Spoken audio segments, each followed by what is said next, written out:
You said something at brunch a few weeks ago that really caught me, which was you were kind of reflecting on 2024, the mental health journey you had been on, and you were sharing how years prior, when I didn't know you, you had been through a lot of similar experiences, and it was kind of like this, I've been through this before. Why are we here again? Like, right. I've already learned this. Maybe the ego's coming up like, Tim, you've been here, you don't need to be here again. But it really hit me with just the reminder that experiences come and go throughout our life. And where I'd love to start is, what did you learn in 2024 on this mental health journey that you went on? Because what you shared with me, multiple conversations, or what I've seen online from you sharing and posting, like it was no joke of a year. And I would love to just hear more about what that looked like for you behind the scenes. Yeah, I think the biggest things that I learned from that, and we can kind of get into also what that period was like and what I was going through, was to be more okay with going through just that experiences, and being even more aware of the stories that I was creating about it, just like you said.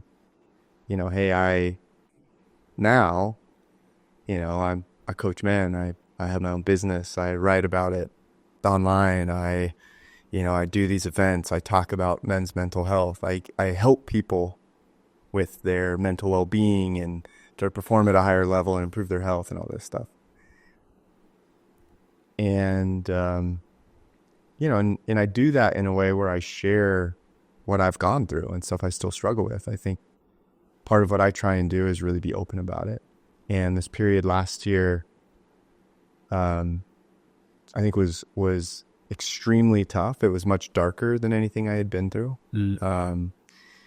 But I noticed that story come online of like, dude, how the fuck are you going through this right now? If this is what, you do for a profession, or, how do you expect yourself to show up on coaching calls? To write stuff on LinkedIn, if this is really what you're going through behind the scenes. Yeah, did it almost feel like inauthentic to be posting some of this stuff, and you're like, I'm going through this right now, like yeah. Not even, I don't even say inauthentic, but there are times, the way I'm coming at it is, there are times when I'm creating things from a place of, this is content or videos for the version of myself that I used to be, but I can still feel there's like, I'm learning it. Yeah. And so I'm like second guessing my own thoughts of like, who am I to share this? Yeah. And I still end up moving forward with it, but it can be uncomfortable in the process of even posting, because I'm like, I'm still working through it. I'm just trying to show like what that has been like. Yeah. Yeah. And I think knowing that it was just so raw and so real in the moment. And so there's also maybe the risk, I would say, of trying to write about something I was going through presently, which is something I've done, like been open about, hey, what I'm going through, dealing with right now, how I approach it, what I'm doing to maybe write the course, or get back on track. And it just felt like something that I couldn't get myself to a perspective that allowed me to say, okay, we are going through it, and I see the perspective maybe I need to have to get through it, and, allow me to share that. And it was just so all consuming in a way. Where do you feel like it, and this may be hard to answer, but like it, looking back on the year, can you pick a moment when you feel like it started to turn and become something that was dark, or just you didn't even understand really what was happening? Because outside looking in, I'm sure maybe the coaching was going good, the business is growing, you had just moved to Austin. Yeah. Like, I'm sure there's a lot of transformation happening externally, but maybe internally that it was the reverse. Yeah, there wasn't really one thing. And I think that's the thing with mental health, or mental well-being, mental strength, whatever term we want to use. Yeah, is it's it's not because of one thing that happens. You know, it's this combination of a myriad of things. And it's complex. And it goes back to stuff we experience in childhood. Yeah. Right? It's not like, it doesn't happen because of some event that happened, you know, in isolation. It's something that happened to me, you know, maybe in May, or I lost a big deal or whatever, and then it, you know, catapults me into a depression or something. There's so many different factors from, you know, it could be like the food you eat, exercise, sunlight you're getting, the amount of sleep you're getting, you know, your stress load, your mental load with work, personal, etc. You know, how your relationships are going, your community, you know, all of that stuff. And then, you know, all of the stuff that you're carrying with you, which is, you know, the insecurities, the fears, the inadequacies, the things that, you know, yeah, we really take with us, I think, wherever we go. So there wasn't really a particular spot. There was a time that it started to feel more like an avalanche, though. You know, and that was about June. So interesting, because I was gonna frame and ask from the perspective of, I met you in July of last year, so I was curious, kind of.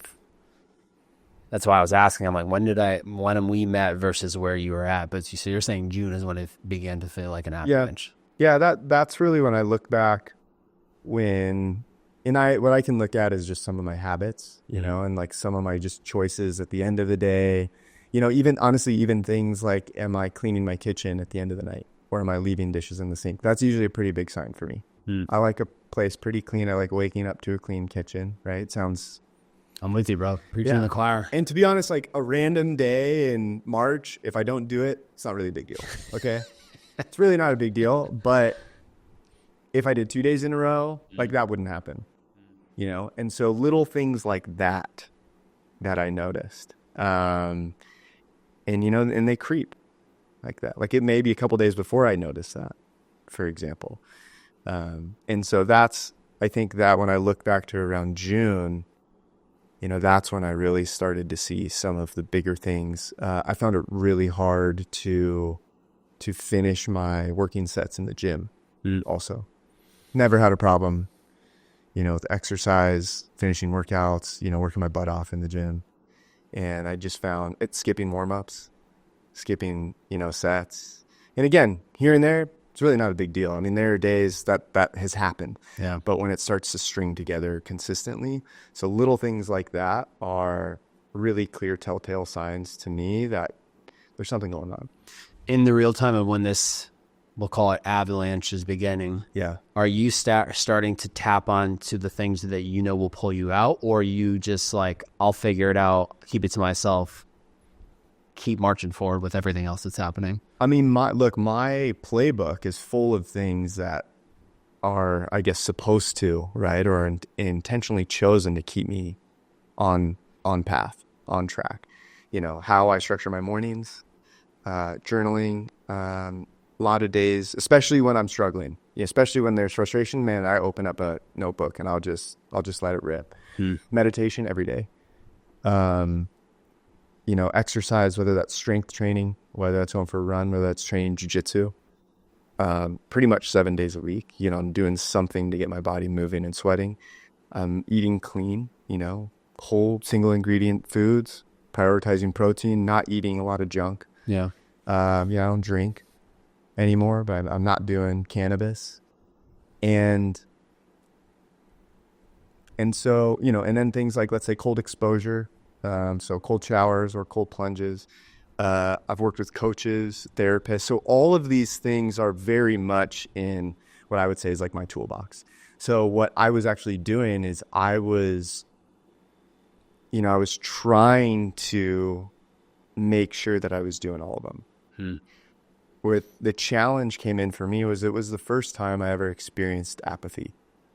And so what I noticed, and this is what was so hard and what really created that avalanche, was that I didn't give a shit about any of that stuff. And it was such a new position for me to be in, because before I'd be like, oh, dude, I go to the gym. if I'm hungover, back in the day, like if I don't want to do it, no way. I'm going to, like, that's just how I've done it. Same with a lot of these things. Meditation sometimes is a little harder because it's a newer habit, just in the last few years. But, a trait of mine has been discipline ever since I was, 14 or so. So I've never had a problem with the doing of stuff. And all of a sudden, that felt like it completely evaporated. And I didn't give a shit about going to the gym. I didn't give a shit about texting people back or calling people back. I was sleeping in until like 9:30 almost every morning. When I would, finish work or whatever, it would hit midday. I would be looking at the clock and like 2 or 3 o'clock would come around and I would get stoned, and I'd be like, oh, if I do it early enough, then I can basically get stoned twice before I go to bed. And so I was shrinking the amount of time I had to be conscious and awake and like present during the day, right? To not be under some substance or to be asleep. And I would look forward to going to bed every night, right? Like the minute I woke up. I know that feeling. And even going to bed, I'd be like, oh, man, I can't wait to go to bed tomorrow night. It was the weirdest thing. So that was really the biggest challenge for me was the apathy.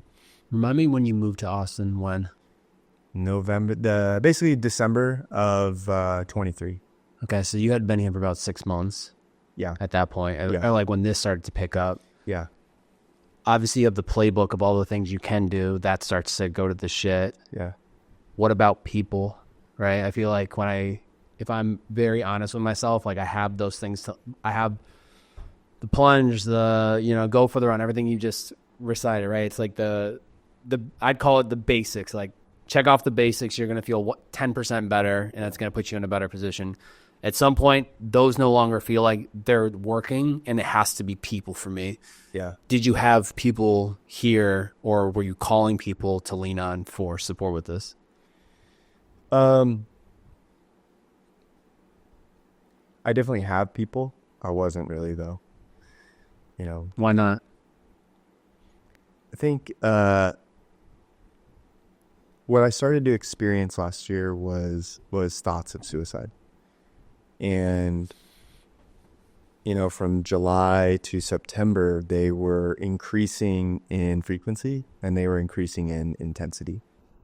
And that was the first time I had really felt any of that. I mean, there had been kind of one-off thoughts before, but this was, it was really intense.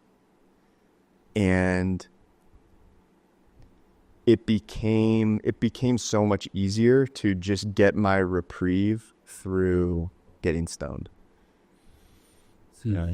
And where that was just like and to be honest, like once I would do that, I would like feel like the weight was lifted off my shoulders, like when I was stoned at the end of the day.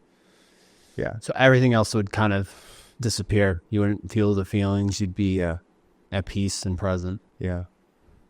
Yeah. The suicidal thoughts prior to this starting to like become, it sounds pretty consistent. Yeah. Any other times in your life where you feel like that was a consistent thought?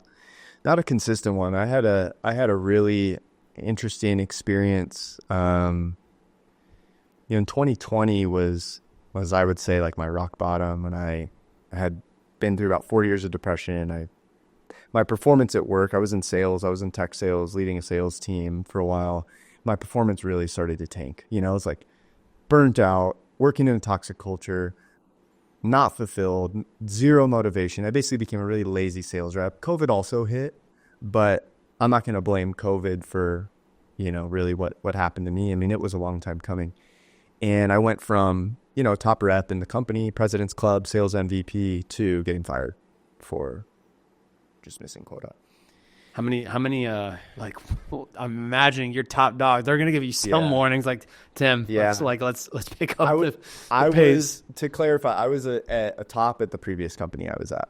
And so I moved over here and I was doing pretty well. I got you. You know, I was doing okay. But yeah, I missed quota 2 quarters in a row. And they're like, you're out. Yeah. Yeah. And that was really the turning point. That was the moment where I was like, enough's enough. I can't keep living this way, right? I can't keep living the way of like chasing success and money and titles and stock options and trying to be somebody that I think somebody else wants me to be, fit in with these people that I don't like or really agree with how they view the world or respect too much. And it was just it was a big turning point to start to listen to what I actually wanted in life. You know, I started asking those questions like, what do I actually want in life? If I could do anything, you know, if it wasn't for money or whatever, like, how do I want to spend my time? What fires me up? Is there industry or topic I just want to go all in with? And so I share that because that led me to start my first business. And what I started doing at the same time is I heard the idea, right, which is not a new idea, but is everything in life is neutral and it's our mind that creates meaning, good or bad. And for whatever reason, when I heard it that day, it set off 1,000 light bulbs. And I was like, holy shit, it's me. Everything that I had been going through, the depression, the lost relationships, the struggle with toxic cultures and teams and boss, and my health challenges. You know, I'd been in the ER twice in a matter of 2 months. Like, I was not doing well. I'm like, it's me. And I had been trying so hard to change my external world. I'd moved across the country 4 times in 4 years, changed jobs 4 times. You know, I was like always looking to move. I've moved, by the way, like 15 times in 15 years. Yeah. It's too much. Wow. I'll admit it's too much. And so it just set me on this path to be like, okay, I need to figure out what the fuck is going on within me, because how I've been doing stuff is not working. You know, I had been really into physical health and exercise and nutrition and sure sleep and stuff, but I'm like, there's a big component that I'm missing. So that was what put me on the path of things like mindset, mental health, emotional regulation, then which led me into more things like exploring spirituality and what the heck that even means. And so it didn't take long. It took about 4 to 6 months where I felt like I completely turned the corner.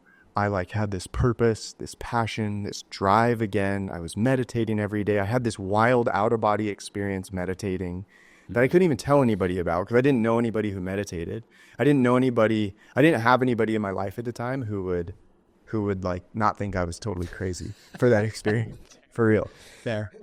And so I'm doing great, right? I'm starting this clothing business. I'm working with teams overseas. I'm trying to grow my I'm writing content on LinkedIn, growing that account. Things are going great, and I'm genuinely really, really happy.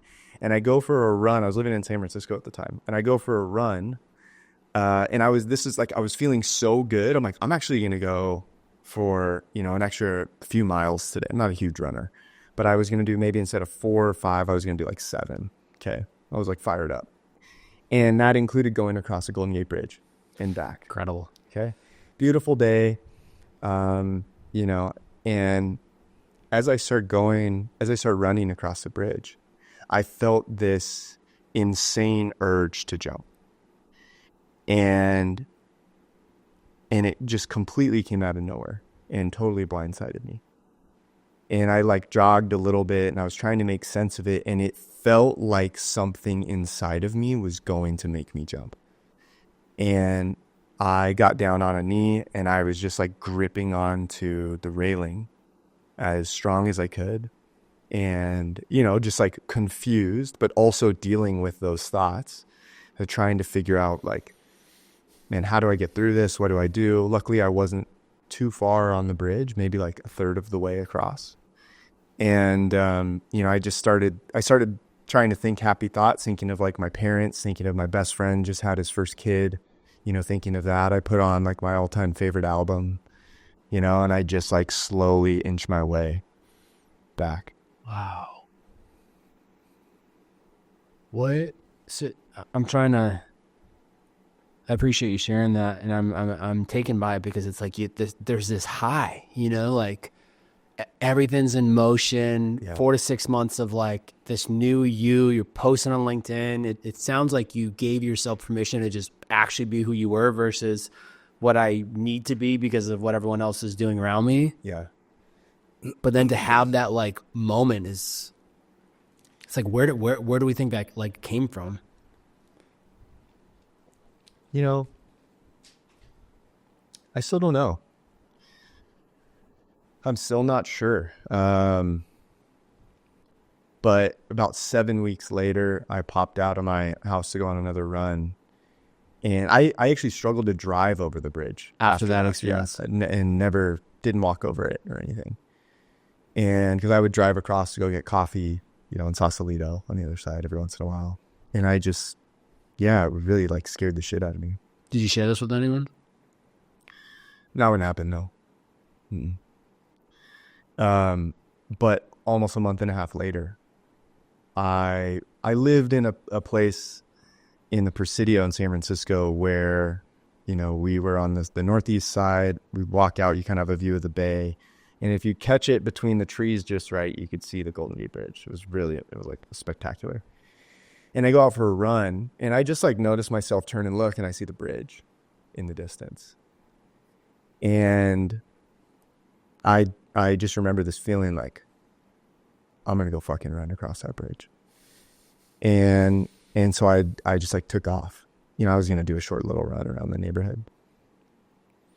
And I was terrified, but I'm like, I'm fucking doing this. But the whole time I was also thinking like, do we really want to do this? And I just felt this like pulsing, like this electricity going through my arms, and through my body. And I ended up going across the bridge. Wow. Yeah. How did that feel? Coming back. It was, it was amazing. It was terrifying. The whole way I was like pretty scared, but I felt like I was close to sprinting, and I even stopped. I actually have a photo from that. I stopped in the spot where I like went down on a knee. Wow. And snapped a photo. But, that was really the first time that I had anything. I mean, that was a pretty strong feeling For and sure. thought, but anything even close to it.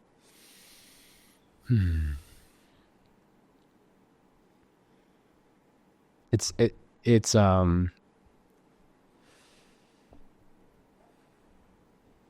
this topic is no joke, it's beautiful to sit here and you're here today and like you were able to overcome running across the bridge. Like that's just, Yeah. like people get to a point where that doesn't actually happen, and I don't take it lightly. What happens in between then to then, or what do you feel like? I kind of want to bring us back to what it was last year for you and some of this, like the suicide ideation. Like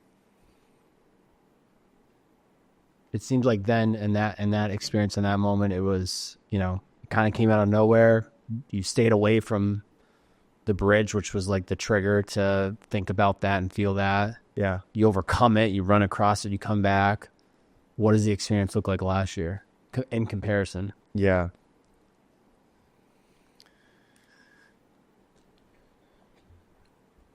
I think a couple of the turning points were, I heard this idea a few years ago and it stuck with me. And again, not having had a ton of experience with suicidal thoughts or anything, I kind of heard it and bookmarked it. But I remember thinking like, oh, it's really powerful. And I could still relate to it with stuff that I had struggled with and how I learned to work with certain parts of me and, emotions and regulate emotions and do, inner child work and shadow work and all the stuff. And it was the idea that, with suicidal ideation or suicidal thoughts, it's not that we want to kill ourselves. We just want to kill a part of us. And, it was so clear to me. So at the same time of going through all this stuff, I also was sitting over here and I knew I was able to have, and I think it was one thing that gave me a lot of hope, was having the perspective that what I was going through was somehow going to help me once I got through it. You know, help me, help, you know, the guys I work with, help my mission, etc. I made a comment to a friend probably around July where I was like, man, it feels like this year's kicking my ass. I'm like, it feels like the universe, like I'm a towel full of, like a damp towel, if you will. And I was like, it feels like the universe just has this towel strung up and it's like tied and it's just like wringing every last bit of water or vapor out of it. And I'm like, and I've been fucking taught for months. Yeah. And so that honestly, like, is, I think what probably got me through it, you know, is keeping those two things in mind. Hey, it's just a part of me. You know, there's a part of me that has had enough, you know, and that's okay. And I need to get to a point where I can create space, create presence, still the mind, and give some attention, compassion, kindness to that part of me. Yeah. And just ask what the heck is going on. You know, where have I been ignoring? You know, where have I been living very misaligned? And I knew I had been living misaligned this year, like trying to do things with my business, focusing on money, you know, too much, like trying to bring in so much revenue. That's just an arbitrary number, doing things a certain way. And I just knew it really wasn't sustainable, for one, but also wasn't really aligned with what I wanted. And then really the big shift happened. I was in the shower. I was actually, you know, stoned like I was every night. And I just had this moment of, you know, of peace. And what happened was I had this perspective of, you know, what if we just stopped identifying with being a depressed person and having these suicidal thoughts? I was so wrapped up in that, right? There's a lot of shame and guilt for that because of, we were talking about kind of, you know, what I do with my business and trying to help people. So there was just these waves and waves. Buddha calls them the second darts, right? The first dart is the initial pain, suffering you feel. The second darts are all of the kind of the mind-made suffering on top of it. And it was so subtle, but it was, what if I could just allow myself to experience this? What if I could just be here and be with the part of me that is going through depression right now? And it's so subtle, right? It's so small, but it really allowed, I think, things to start to flow. Because when I would be feeling that way the next day, I wasn't like, I don't want to feel this way. Yeah. You know, I was like, yeah, dude, this sucks.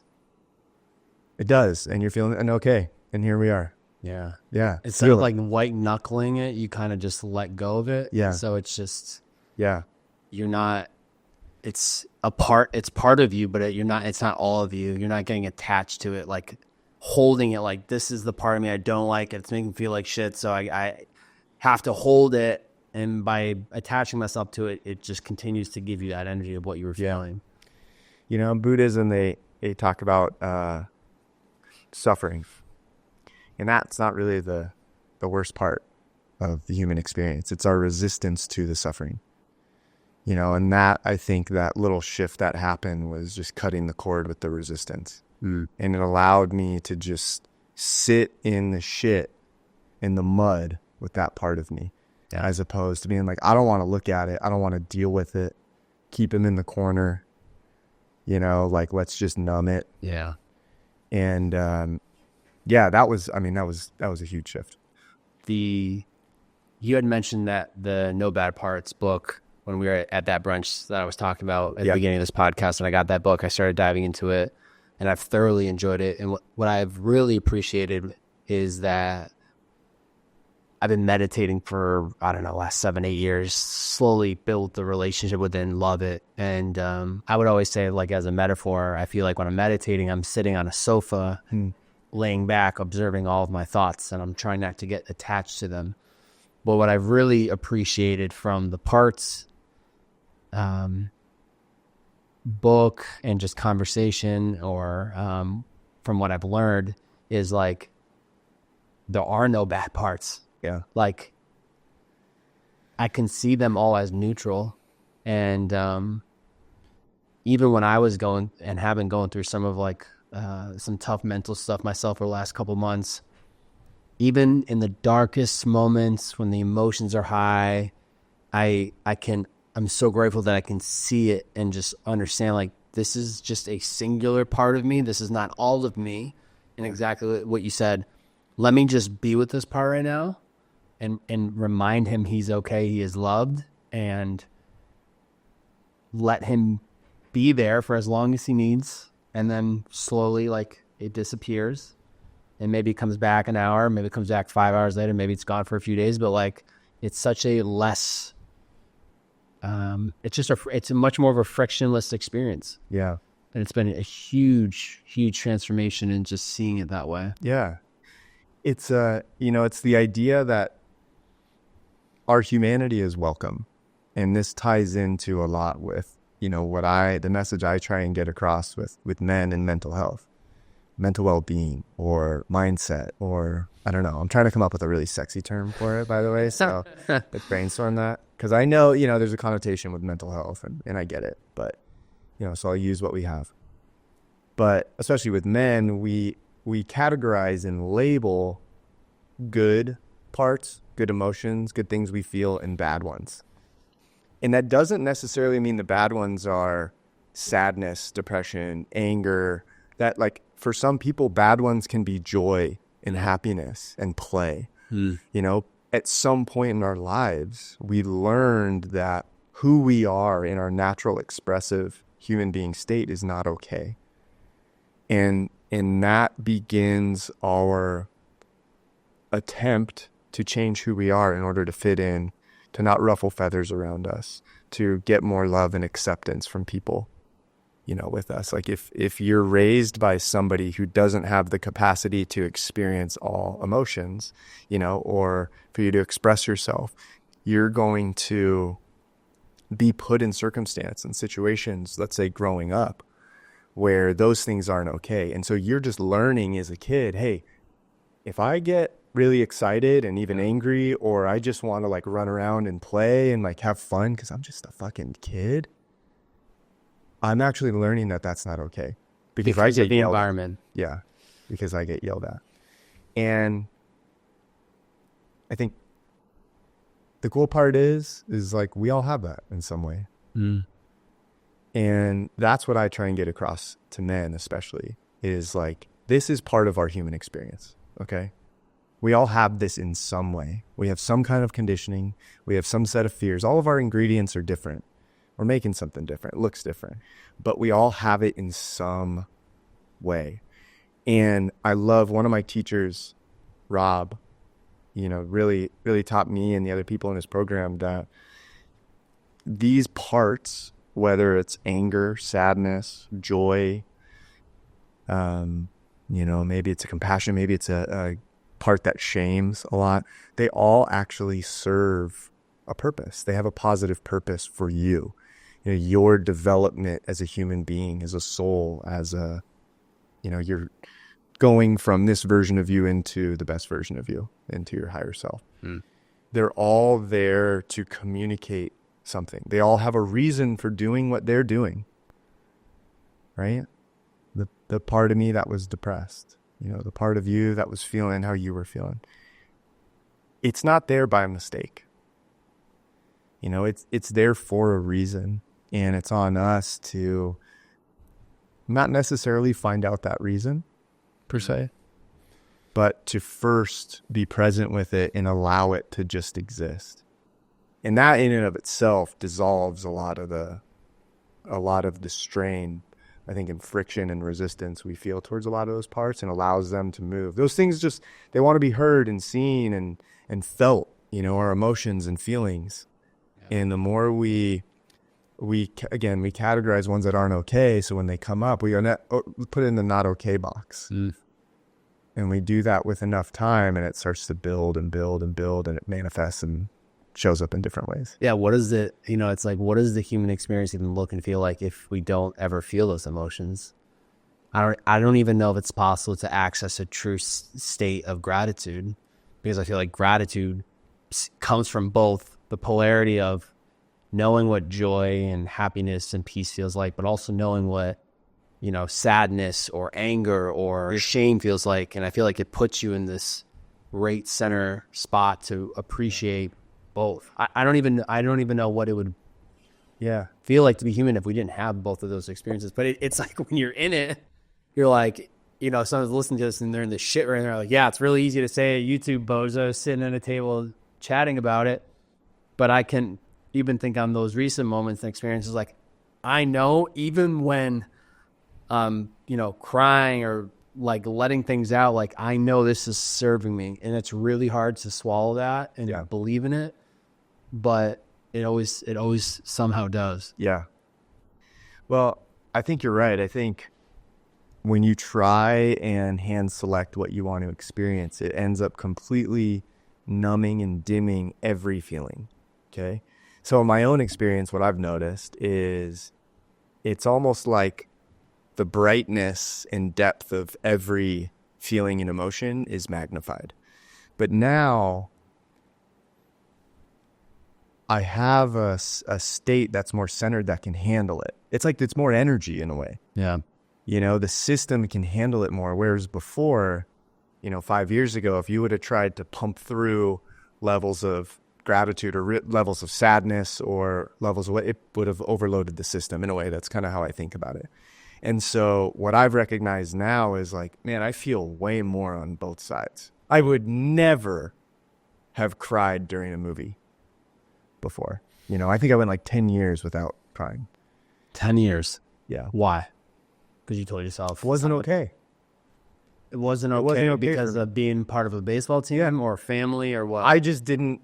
That's how I internalized it. That those feelings it wasn't okay to be sad, right? Or to express that.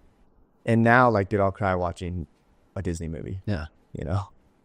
And it's so interesting to see because I was there when I was that old version of me. So I knew what he was going through. And now I've seen the growth and the pain, and it's fucking hard. And I don't want anybody to think this stuff we're talking about is easy. I think it's the hardest thing we ever go through. This internal shift and growth and change and, from a caterpillar to a butterfly, like back to a caterpillar and going through all of it again. It's the hardest thing that we go through. Facing ourselves, being brutally honest with ourselves about either where we're playing it small, where we're lying to ourselves, where, we are acting from a place of fear and insecurity, where we may be treating others poorly, in looking at those parts of us and first acknowledging them and being like, you know what? I have been living this way. And second part is like, and it fucking sucks and it's painful. And those two things are like the two of the biggest steps anybody can take. Because almost when you get to there, it's like the next steps, you're going to be like, okay, well, tell me what I got to do. Like, I've already admitted it. I put it out all out on the table. Yeah. But it's extremely hard and it takes a lot of work but it gets easier. The fact, I think, as hard as that was, that 4 or 5 month period last year, I'm actually blown away that there were moments where I was able to have a perspective that was like, man, you're going to like imagine what it's going to be like on the other side of this. Yeah. Like, you're going through this for a reason. I talk with men all the time about mental health and guys that are going through burnout and stress and all this stuff. And I'm like, I could have talked to somebody about suicidal thoughts. I could have listened to them and empathized, but I just remember having this thought. I'm like, man, imagine how many guys I'm going to be able to sit across from and know what they've been through or they're going through. And so I think it allows doing this work in to know yourself more, working through these different things, expanding your awareness, your calm, your patience, your ability to kind of free yourself from each of those situations. It improves. It gets better. Yeah. Those little glimpses that you had just give you that hope. And I would imagine too, just the environment of people that you've been able to surround yourself with, he also give you the hope. Yeah. If you look at the version of you when you were just starting to meditate and you don't have anyone to talk to about it, it's like, yeah, no one around you is meditating. So it's like you're the weird guy, or, like Yeah. you're Tim that meditates. But then you fast forward to now and it's like, if I hit you up on a Saturday, I was like, do you want to go to Zilker and meditate? Like, it wouldn't be like, it would be like, 5 years ago, me texting, do you want to go grab a beer? It's just, Yeah. it is what it is. Yeah. I'm sure you get this question a lot, which is, dude, how is India? Yeah. How do you even summarize it to people? That's such a profound, travel across the world, Yeah. even looking back on it now, a few months, what comes up for you even as I ask you that? Well, I think a lot of the processing started when I got back. It was really I described it the other day to somebody, and I'm like, oh, I actually really like that. And I'm like, it's like how did I say it? It's like, it's like waiting for a file to upload, and then once I connect to internet or something, then it starts uploading. Or I record something. I think that was the example. And then once I got back to the States, it started to upload and process. And the two words that come to mind were powerful and impactful. I went there for a bhakti yoga pilgrimage. So I decided to go when I was just starting to come out of this period we were talking about last year, but still really in a rough spot. In India, for me, was I was looking at 10-day silent meditation retreats, Vipassana retreats, moving to the jungle to Costa Rica for a couple months, doing plant medicine. I had hired 2 separate coaches that I had worked with, that were also trained in therapy. Right. I had been kind of looking for 2024, what to do. And so I came across this trip from a friend of mine who was going, and she was telling me about it. Bhakti yoga. Bhakti means love and devotion. And so and yoga means union with God. So bhakti yoga is literally the practice of love and devotion for God. Not somebody who has been religious. I just started saying the G word out loud a month ago. So I share that because this trip was very intentionally picked to completely explode my comfort zone and stretch it. So we were doing things like singing kirtan every morning as a group, which is a form of chanting and singing out loud, and doing these basically doing these songs that sing some form of God's name. Okay. Meditation, yoga, riding around on bus with the group you're with, 10 people, oftentimes 7, 8, 9 hours during the day, going up in the north in the Himalayas of India, visiting different holy sites, sacred sites, temples, a Sikh temple.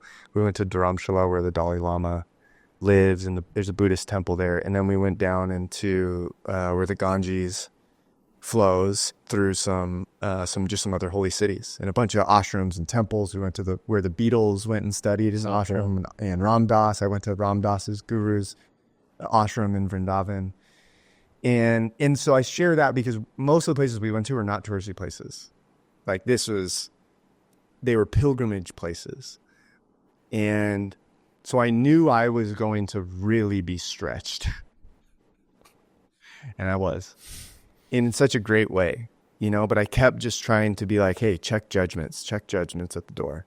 And my commitment was just put myself in the space and see what happens. Sometimes I didn't participate like the other people in the group, but I was that's totally cool. I just wanted to be there. And so it was about 2.5 weeks of that, of riding around on a bus, going to so many temples that I couldn't even tell you, just going to these amazing different places, meeting the most kind and wonderful and welcoming people, having amazing food, but also being in a place there's so much contrast to where I grew up in Southern California. You know, the traffic, the number of people, the like the, what am I trying to say? Like the spatial, not even awareness, but the What's distance acceptable and between what's stuff. not. Yeah, people just like hit your arm and move you out of the way. It's not a big deal.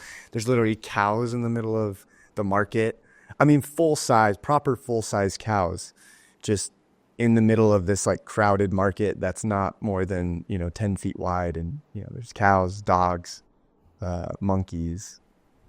Everyone wears sandals out there, right? Some people are barefoot, yeah. Okay. San Diego. Yeah. There were some shoes, barefoot, so that worked, yeah. What was the hardest judgment for you that you had to like let go, surrender to? It was really hard to see trash everywhere. Yeah. For me. Yeah. And one of our guides told us going in, he's like, when a lot of people from the West come here, they have this mindset of like, we do things better. Like, oh, look at these people who have trash everywhere. Like, they should clean that up. Or shouldn't they like fix the traffic, or how they drive? Like, it's mayhem. And he's like, the opportunity is to see past all that stuff. And he's like, when you can see past the pollution, there's poverty, there's trash, right? There's a lot of people. It's chaotic, it seems. And he's like, and if you can really challenge yourself to see past that, he's like, the beauty of India is waiting for you. And so it was literally a daily practice. I wish I could say, yeah, I did. And then like, I didn't notice. And Josh was like, no, man, I've got 35 years of conditioning, so it was every day. I'm like, okay, how can I make eye contact with somebody on the street? And the amount of people where if you just go, namaste, that's literally how they say hello, right? You just do prayer hands and look them in the eyes, that they just like light up, and just had the most amazing conversations and connections from just total strangers. Wow. So it was really powerful. The thing that stood out to me really the most about India was the level of devotion that people have. And yeah, we went to pilgrimage spots, so we were more in that space. But the level of devotion they had to their spirituality, to the gods that they, worship. A lot of the places we went to, people would save up for years or decades to make a pilgrimage to. And so to be in a place where people show up with so much reverence, it was just amazing. Not something that I had ever experienced before, and to see it at such a large level, of the populations. Like everywhere you went, it was like the name of the business had like one of their gods' names. It'd be like Krishna Dry Cleaners, or you just be driving down the road and all of a sudden you look over and there's a massive statue of some deity just in this random water, like in this body of water. It'd be like 50 feet tall. I was joking with a friend. I'm like, in the States, we have bumper stickers of like our favorite sports teams, or stickers on our car, or flags hanging out the window, or, on our house, people have flags of the college they went to, whatever. And I was like, in India, it's like their favorite god. They have stickers, Hanuman is basically like a monkey god. There's flags of Hanuman everywhere. And so it was an opportunity to see that there's not one way to live. That's what was so cool. I'm like, man, these boxes that I try to put myself in. And I was like, hey, I got to do this. I got to get here. I got to be married by this day. I got to have a 401k, the investment, my business has got to be doing this. I need to do this on social media. And it's like, dude, all of this shit is up for grabs. It's a construct. You can do whatever you want. Yeah. Yeah.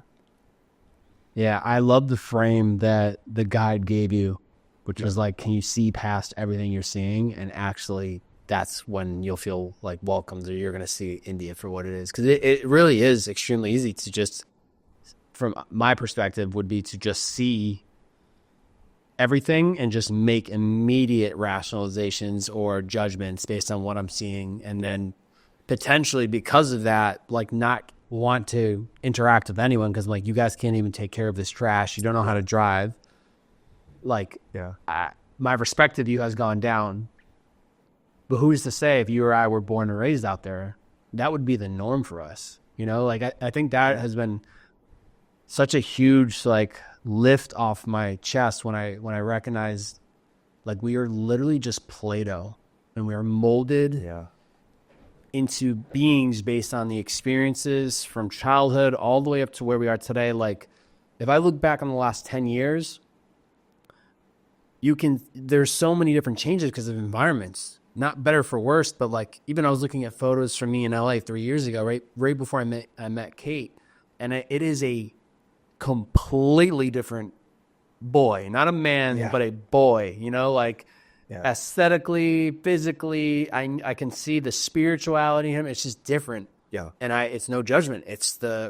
I was molded based on the environment I was in. Yeah. But so it's so interesting because it's like, who was that? Was that you? Is that a version of you? What is real? Right?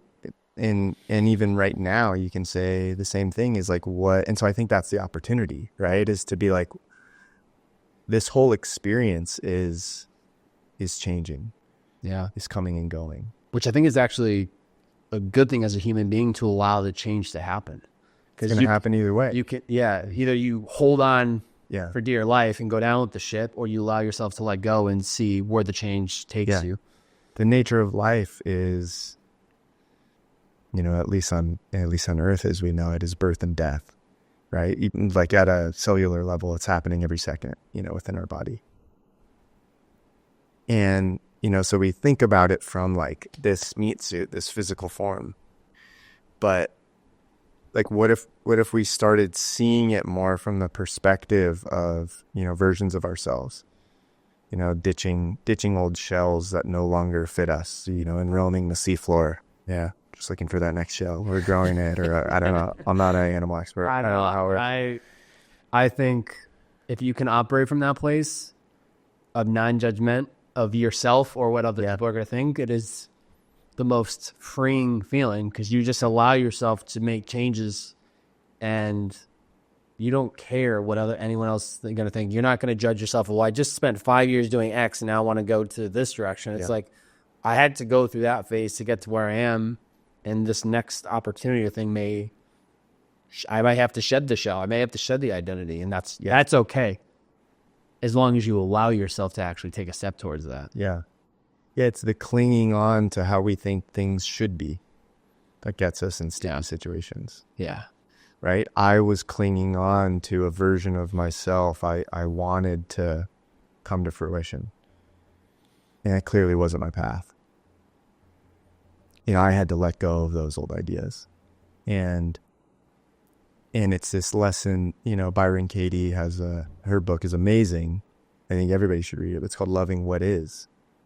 And the whole premise of the book is loving reality as it is right now, not as we want it to be, we wish it to be, how our mind thinks it is. And it's really cultivating this perspective of how are things actually? Void of meaning, void of the story, of the narrative. How are actually things right now? Yeah. And can I be okay with that? Yeah. That hits so hard right now, just because like there's so much stress in me of like, I gotta, grow the business so I can actually sustain myself. Because right now I can't, I just can't. And so there's a part of me that just wants to think that once I get there, I'm good. But I know that will be quickly let go into, well, now here's the next target that you need to get to.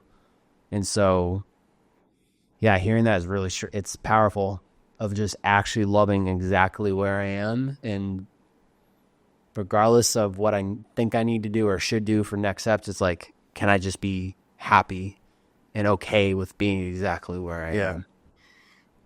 It's not, because I know the follow-up to that, with a lot of guys, like I have this conversation all the time, and it's like, well, does that mean I don't care about anything in the future? And it's like, no, it's our way of being real with what actually is. The only way we can really make progress is if we truly know what's going on, and if we're really present with exactly how things are. Yeah. And that actually opens us up to act from take action from the right place, the place we want to take action from. Yeah. And it allows us to open up, to be open to any possibility. Things can go anywhere. Yeah. In any opportunity. You operate from a completely different space when you feel from that, rather than, once again, it's like gripping and it has to be this way. Yeah. It's not like sit back, relax, come on, life, come to me. It's just being a little bit more like truthful about where are we at? Yeah. What are my options? And being okay if it's not going the absolute direction that you thought you were going to go. You said, it was funny because you said it earlier and I was like, oh wow, we get to tie this right back. You've moved across country a couple of times. Yeah. And instead of flying or driving, you're now deciding I'm going to walk across the country. I mean, I know you want this walk to represent, impact 10 million men's lives. And I think that's really important. But I really want to know inside of you, because from what I'm seeing outside looking in, you would do this walk even if no phone was allowed and you had to just do this for yourself. Yeah. So what is the inspiration of like, I actually want to do this? Because it came quick too, I feel like. Yeah. Well, I got back from India and it was a week. So I got this idea the day before Thanksgiving. And I just heard somebody on Instagram talking about how he walked across the country and how it impacted him. And it was like the second I heard those words come out of his mouth, I felt like a lightning bolt went through my body. And I was like, holy shit. I'm like, this is it. I'm like, this is what I'm doing. And it was almost like, I thought the trip to India was a pilgrimage. I was like, this feels much more like a pilgrimage, more like a full scale, not just a representation, but an act of literally leaving this old self of me behind and stepping into this new version of me. And the 6 months, it's going to take 5 or 6 months, walking 150 miles a week, let's say, 20 to 30 miles a day, something like that, is really the process of, that amount of time I'm really looking forward to, because I'm going to get to work through a lot of shit. I'm not going to be able to hide from anything. My demons, these old limiting beliefs, all this shit all the fears and all the shit that has been, keeping me back. All the stuff that I've really, I think, have been living behind and have been like working through, chipping away over the last few years, and certainly have made a ton of progress. And a lot of it I'm really, really aware of. But this feels like ripping the Band-Aid off. It quite literally, I was thinking about the other day, I really started to get emotional thinking about just the first few steps and what those represent. And everything from last year and struggling with that and all the unknown and the uncertainty. And like when I was just visualizing the first few steps, the amount of freedom that came over my body and really grasping what this means for me, and I'm doing it for men's mental health and suicide prevention. That's what I'm raising money for. And my commitment is to part of the commitment. It's all tied together. It's all overlapped in a lot of different ways, but is to be raw and real throughout the whole trip, and just part of it for me is actually using my voice more. I have just not in so many ways. Right. And so I think it's quite literally a chance to step into that, to step into the version of me that really lives to a higher purpose, right? That really lives in a way that prioritizes freedom. And I don't mean financial freedom or freedom of time. I mean freedom from the self, right? The small self. Freedom from fears and insecurities and all the inner critic and the negative talk tracks and all that shit. Freedom from, narratives that I've adopted that have been placed upon me. Freedom from societal norms, from stigmas, from all of the shit that, has held me back, but holds a lot of men back and people back, frankly. Right. And so it was just so amazing thinking about that the other day. And like, it was so funny. The first few steps I had in my head, I was like, here we go. I'm like, no turning back. But yeah, I just get really excited thinking about it. Man, it's going to be so powerful. Just the thought, even those first steps, was like I could feel the chills because of what it actually represents. And it's going to be powerful after the fact of being able to look back on what comes from it. Yeah, I mean, you're going to see it within real time, but yeah, I'm like really at a loss of words because I know this is like a really big turning of the chapter for you. Like the version of you that would be sitting across from me after this is going to be not better or worse, just a new identity. Yeah. I actually wrote that this morning in my journal as I was like, I promise that I will not come back the same person. How are you allowing or how are you like dealing with, for me, if I was to go on this trip, there's a part of me that would be like, here's the checklist of shit I want to dive into, and let's make sure that when we come back, everything is checked off. Like, are you battling any expectations or inner thoughts that have been coming up? Yeah, I'm curious. When you say checklist, you mean of like the internal stuff you want to work through? Yeah. I have a strong feeling it's going to come up on its own. Yeah. You're just, I don't need to think about it. I don't need more time thinking about it. I know it, right? I live it every day. I know the areas intimately well. I'm doing a couple things before the trip to help kind of kick that in motion a little. I'll actually share this exercise because it's really cool. I think if, for anybody listening wants to try this, it's just really powerful. I've actually had a coach of mine do something similar before. And a couple things. The first one is I'm writing a eulogy to my old self. And all of the parts that are dying off that I'm basically handing off into the afterlife, if you will, and ending that letter with, I'll take it from here. And another thing, like probably a more in-depth exercise is writing all of the things that I am choosing to let go of, to leave behind. Anything, everything's on the table. I'll put it that way. And it's not a want. It's not a need to do it. It's a choice. And so being very intentional with using that language, I'm choosing to, leave behind the guilt that I hold about, former relationships I've had, or how I talk to myself, or, beating myself up for going through that period last year, or beating myself up for needing cannabis to get through a lot of those days, or things like literally everything. It's going to take, I'll probably have like pages of it. Okay. And then the second part of that is what I'm choosing to step into and what I'm choosing to really become during that walk.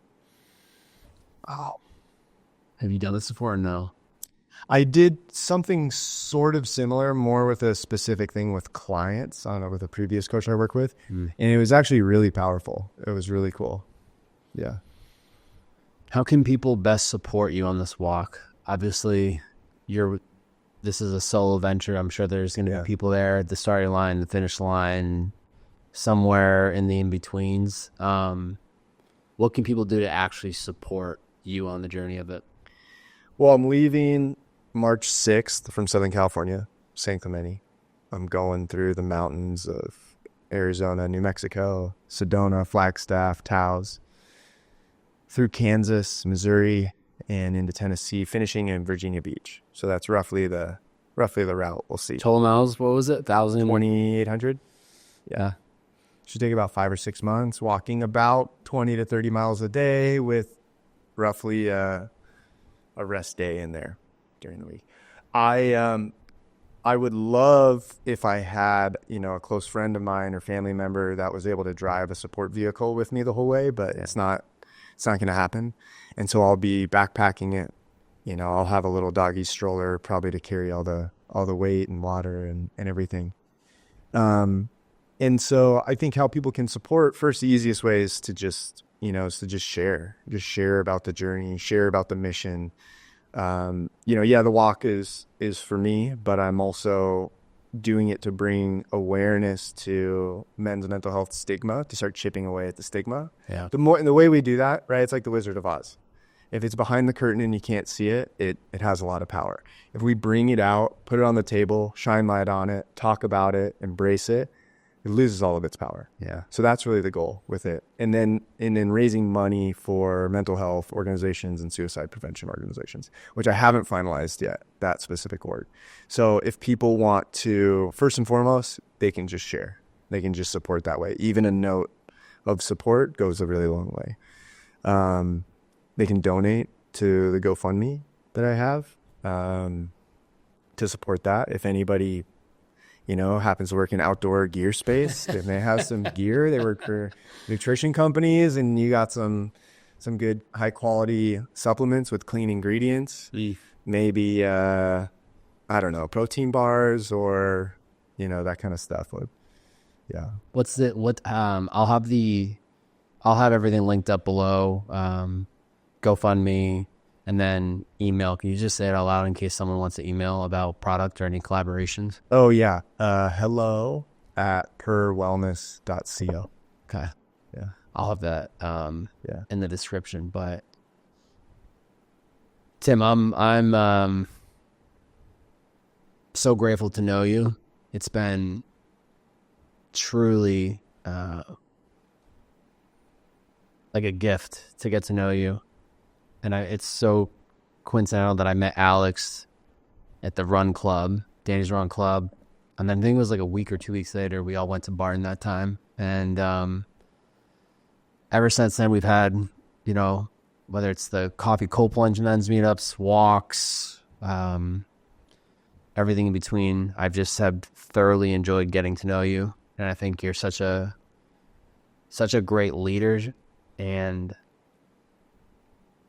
such a man from a place of like guiding people next to them instead of standing in front of them saying this is what you need to do or you should do. It's everything you speak on and share. It's from a place of this is my experience, this is what I've learned, and you kind of just open up on just shining light, exactly that, pulling it out from behind the curtain and shining light on it, which I think is so powerful. It's so freeing, right? Yeah. And I think what really has resonated, especially personally for me over the last few months, is a lot of the suicide stuff that you've been sharing. And, not something at a high level I'm still going through my journey of just like there have been some dark moments in the last few months that I say from a place of just knowing I'm, anyone that listens to the show, like I am a human being like all of you. And it's been just like just seeing that part and not judging it and, trying to process it and maybe someday talk about it more formally. But I've just appreciated how forward you've been more recently. And I know that if it's impacting me the way it has on what you've been sharing, it's definitely impacting others. So yeah, I can't wait. I can't wait to see every step from after this podcast all the way through the walk. Like, it's not even about you getting to the finish line. It's really about you just that one step in front of the other and just totally being in it and enjoying it. And I'll definitely be out there at some point. I don't know when, but I just got a lot of love for you, man. And I really appreciate you taking the time to chat tonight. Yeah. Love you, man. Thanks for the kind words and thanks for having me on. It's awesome. And you just admitted to a bunch of people you're gonna show up. So yeah. Now you got to actually show up. Yeah. You can cut the clip. We'll cut the clip and then show me walking with you. All right, brother. All right, great, man. Thanks for the time. Yeah, bro. Thank you.